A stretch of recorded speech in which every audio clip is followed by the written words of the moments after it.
Bonjour à tous et à toutes, bienvenue sur cette vidéo où je vais vous parler du Fibonacci. Je faisais tranquillement mes exercices de backtesting et je testais cette méthode parce que j'utilise plusieurs méthodes quand je trade et celle-ci c'est vraiment l'une des plus simples et plus faciles à utiliser rapidement par un débutant. Et voilà, justement, j'aimerais vous partager ma manière de faire. Le Fibonacci, vous connaissez déjà l'outil, hein, vous savez déjà où le chercher, etc. Et vous savez comment le configurer. Sinon, je vous invite à regarder les vidéos sur Internet sur ça. C'est assez simple. Fibonacci nous permet d'avoir les zones premium et discount. Donc les zones au-dessus de 50%, c'est les zones premium. Les zones en dessous de 50%, c'est des zones discount. Le Fibonacci nous permet de vraiment nous placer dans la zone la plus optimale pour entrer et vraiment maximiser nos gains. Donc même si on ne l'utilise pas comme stratégie principale, on doit toujours l'utiliser comme confluence. Ici, je vais l'utiliser comme stratégie principale pour ce trade de backtest. Mais voilà. Donc, qu'est-ce qu'on peut constater ici? On peut constater que le marché est clairement dans une tendance baissière. D'accord? On est en train de descendre. Donc, qu'est-ce que je veux faire? Idéalement, je veux vendre. On voit que le marché est arrivé ici en bas, puis a retracé dans cette zone premium, donc dans cette zone de vente. Et qu'est-ce qu'il a fait? Boum, on a vendu et on a sweep ces lots. Donc on a sweep cette liquidité. Quand on a sweep cette liquidité, le marché a commencé à retracer pour revenir dans une zone premium, puis pour pouvoir après soit redescendre, soit redescendre à coup sûr, mais soit re-sweep ce lot ou soit trouver un support pour continuer à remonter. Ça c'est la narrative. Donc, ayant vu ça, j'ai regardé que le marché montait jusqu'en premium. Il n'est pas monté jusqu'en premium. Il nous a donné une autre jambe bullish. Qu'est-ce que j'ai fait ensuite? J'ai mis le FIB sur cette jambe haussière qui n'était pas encore arrivée dans la zone optimale de vente. Et qu'est-ce qu'on constate? Que dans cette jambe haussière, on a retracé aussi en discount pour pouvoir après repousser le prix, remonter jusqu'en premium. En fait, c'est un jeu comme ça que le prix fait. Donc, on voit qu'ici, il y a eu un sweep, un turtle soup en discount. Idéalement, j'aurais préféré que le prix revienne dans cette FVG bullish. Mais comme je dis toujours, le retracement n'est jamais garanti. Donc, c'est jamais garanti que le prix revienne ici plus bas. Donc, on peut chercher déjà des opportunités d'achat jusqu'à cette zone verte, cette ligne bleue ici. Jusque là, même si on est dans une tendance baissière, il y a toujours des retracements. Donc soit on prend le retracement, soit on prend, on attend patiemment la tendance. Qu'est-ce que je fais une fois que je suis ici? Je suis en H1. Je vais pouvoir descendre plus bas dans les time frames. Par exemple, la time frame correspondant, c'est M5. Quand je vais être en M5, qu'est-ce que je vais faire? Je vais regarder soit un MSS, soit une inversion, ou peut-être même les deux. Donc je vois qu'ici, en M5, on respecte toujours ce qui est bearish, le PDR est bearish. Donc idéalement, j'aimerais qu'on inverse ça pour pouvoir me dire que oui, je peux rentrer à l'achat jusqu'à cette ligne bleue. Sinon, j'attendrai que le prix revienne alors dans cette zone qui est plus optimale. Donc on avance. On avance toujours. On voit bien que le prix consolide. Il consolidait parce que il était toujours entre deux programmes. Donc, après cette consolidation, qu'est-ce qu'il fait? On voit qu'il y a une impulsion baissière qu'on peut décrire comme une manipulation. Parce que le prix ne peut pas partir comme ça à la vente sans avoir atteint une certaine zone de premium. Donc là, il a fait la manipulation, il a resweep ce lot. Dès qu'il break ici au-dessus, voilà, il a break, il nous a donné un CISD, un CISD. Ici, certaines personnes peuvent rentrer là, d'autres peuvent rentrer sur le respect de cette FVG bullish et attendre qu'on crée une autre FVG bullish. C'est un peu à l'appréciation de chacun comment rentrer. Voilà, on voit que le prix n'est pas revenu redonner une entrée dans une FVG bullish. Il a continué, mais voilà, deuxième entrée possible ici parce qu'il nous a donné une bougie de support. Dès que le prix revient taper dedans, on peut repartir. Voilà, le prix est revenu taper dedans. J'ai dit une bêtise. En fait, même ici en low time frame, on peut mettre notre Fibonacci et on voit que si je rentre ici au-dessus, je rentre en premium, donc je rentre encore trop haut dans le marché. Idéalement, je devrais encore attendre que le prix revienne ici en dessous dans cette zone discount et là je pourrais acheter jusqu'à la zone là-bas si je veux vraiment faire les choses bien. Et on voit que le prix est revenu dans la zone et directement est allé au TP là plus haut. Aussi simple que ça. C'est comme ça qu'on utilise le Fibonacci et franchement c'est une des méthodes les plus simples à utiliser et les plus précises. Donc là on voit que le prix a enfin atteint la zone là-bas en haut de premium. Il y a la zone de premium et il y a la zone de deep premium. Ça, on ne peut jamais savoir ce que le prix veut vraiment atteindre. S'il va se contenter d'une zone de premium ou s'il va aller jusqu'au deep premium. Mais il y a certaines zones qu'on peut catch avec assurance. Donc je vais donner un deuxième et dernier exemple pour vous montrer toujours que je ne choisis pas mes exemples et que je vais vraiment au hasard. Donc je retourne par exemple en H1 et je vais le jour suivant aller à la session de Londres. J'avance même de 2 jours, comme ça on ne sait pas ce qui se passe. Ok. Donc, j'analyse vite fait. Qu'est-ce qu'on constate? On constate qu'on est toujours dans cette tendance baissière. D'accord? La dernière impulsion qui a causé un break of structure a commencé ici. Donc, on peut placer notre FIB là. Qu'est-ce qu'on constate? On constate qu'on est en deep premium. Donc, si le marché doit aller à la baisse, il doit le faire d'ici. Là, ce pilier arrêt est respecté pour l'instant. Il y a encore un OB ici que le marché pourrait aller mitiger avant de descendre.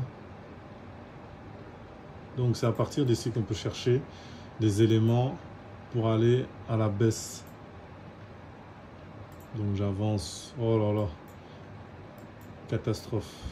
Je pense que c'était peut-être une news, ça non. Ouais, il a fait tout d'un coup. Il est allé mitiger l'OB, puis il est allé au TP. Donc ce n'est pas un exemple idéal. Je vais avancer et en faire un autre. Donc London, j'avance de 2 sessions. Donc ça c'est 2 jours complets. Qu'est-ce qu'on constate? Oui, nous sommes toujours baissiers. Toujours. Qu'est-ce qu'on peut constater ici? Que nous avons un contexte ici. Donc on place notre Fibonacci de là à là. Et qu'est-ce qu'on peut constater? On peut constater que si on veut vendre, on n'est pas dans une zone idéale de vente, mais dans une zone idéale d'achat. Donc on va plutôt chercher un achat jusque potentiellement le contexte qui est ici en haut. Ça va? Voilà. Donc là on est à H1. On peut descendre plus bas. Là je descends en M15 par exemple. M15, qu'est-ce que je constate? Je constate qu'il y a eu cette impulsion haussière jusque là. Donc qu'est-ce que je fais? pareil comme tout à l'heure, je mets mon fib de là à là. Et qu'est-ce que je constate encore? Qu'on est déjà venu dans la zone discount, qu'on est prêt à l'achat et que cette inversion ici nous confirme que le prix a maintenant envie de monter. On a également ici notre order block qui protège la descente du prix. Et donc, soit on rentre directement ici à l'inversion, soit on rentre dans la petite FVG qui est ici. L'important, c'est que on protège notre achat correctement. Et qu'est-ce qu'on peut target? On peut target le contexte là et la zone d'équilibrium. Voilà, aussi simple que ça. Grâce à l'utilisation du Fibonacci, on peut avoir des trades qualitatifs et en ayant une bonne narrative, on peut même les prendre dans les deux sens. C'est compliqué quand on débute, hein, mais il faut un peu d'expérience, mais une fois qu'on a acquis l'expérience et qu'on sait se poser les bonnes questions, c'est assez simple. Donc, oh là là, je tombe décidément que sur des trades fabuleux, parce que là, il y a encore une bougie avec une mèche incroyable. Donc, je vais donner un dernier exemple, en espérant que cette fois-ci, on ait plus 4 figures. Je ne sais pas si c'est des news. Allez, j'avance cette fois-ci que d'un seul jour. Voilà. Peut-être que là, on n'aura plus de surprise. Donc, je retourne par exemple en H1. Qu'est-ce que je constate en H1? Que la dernière impulsion était encore une fois baissière. La tendance est baissière. Donc, je place mon fib. On a des contextes baissiers. Et le contexte le meilleur se trouve ici en premium. Dans le cas où on voudrait retourner en vente, il faudrait atteindre ce contexte-là. Donc, je descends dans la time frame correspondante. Est-ce qu'on a une impulsion haussière? Le prix est assez mal foutu. On ne voit pas un très beau break of structure. Donc, ici, moi, je n'ai pas de quoi mettre mon fib. Parce que là, le price action n'est vraiment pas très beau. Peut-être que si je descends plus bas... non, je n'utiliserai pas moi ce price action pour trader. Alors je vais plutôt attendre que le prix arrive au contexte et chercher une vente. Voilà, là le prix arrive au contexte et il arrive d'ailleurs avec beaucoup de force. Donc il arrive ici sur ce BPR. Donc c'est là que je vais chercher une potentielle vente.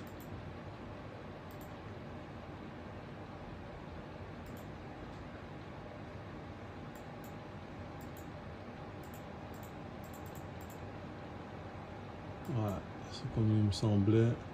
Le prix n'a pas l'intention de continuer à la baisse. Le prix a plutôt l'intention de continuer à l'achat. Il me semblait bien. Donc, j'enlève ça. Et le prix ici à sweep a montré une trop grande force à remonter. Donc, soit j'ai mal pris le range et alors ce serait plutôt ça. Donc, le prix alors a plutôt pour ambition d'arriver là. Vu la force qu'il a prodiguée, la force avec laquelle il est monté, ce n'est pas ici qu'il allait se retourner. Donc, ça m'a indiqué une meilleure sélection de range. Et voilà. Donc, vu que le prix va aller plus haut, soit il va aller directement, soit il va nous donner un retracement dans ce range bullish qu'il vient de faire. Et donc, du coup, on aura un achat jusqu'à cette zone. Ou s'il ne nous donne pas l'achat jusqu'à cette zone, ben, on aura la vente là-bas en haut. ici, il nous donne potentiellement une occasion de rentrer. Là, on est toujours en premium du range bullish. Donc, je ne rentrerai pas là. J'essaierai plutôt de rentrer ici dans cet order block, en sachant que la FVG ici, un bout de la FVG est en discount. Donc, il peut se contenter de cette FVG pour monter. Voilà, ça c'est d'expérience que c'est connu. Voilà, il a quand même fait l'effort de descendre. On va voir s'il va descendre jusqu'en discount.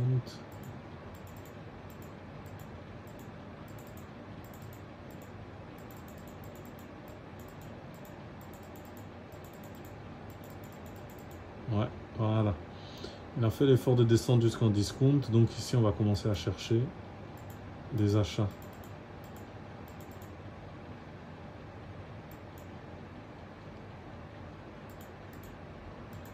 Ouais, il a touché la zone des 0,7 qui est vraiment la zone la plus optimale. Ok, ici, il nous fait un breaker. Et il semblerait qu'il respecte le breaker. Mais moi, j'aimerais rentrer dans une fair value gap haussière, idéalement en M5, même s'il respecte la petite ici. J'aimerais qu'il nous en crée une autre et qu'il respecte en même temps cette propulsion de bloc. Il ne crée pas, il nous crée des immediate rebalance. Je suis déjà en premium là, donc idéalement ce serait de rentrer alors ici au niveau de l'équilibrium de la zone haussière et target là-bas. Donc voilà, vous voyez que tous les trades ne se ressemblent pas, tout n'est pas simple et qu'il faut savoir s'adapter au milieu. Mais une fois qu'on a catch le bon endroit et qu'on a la bonne narrative, voilà, il suffit après de laisser le trade se dérouler jusqu'à destination. Chaque trade est différent et voilà, il est arrivé ici au premier partiel.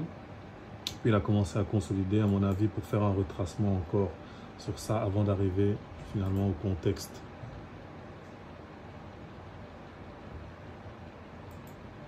Voilà, ça aura mis le temps, mais ça a fini par arriver au contexte. Donc voilà, c'est ça que je voulais vous montrer, que cette manière de trader est existante aussi.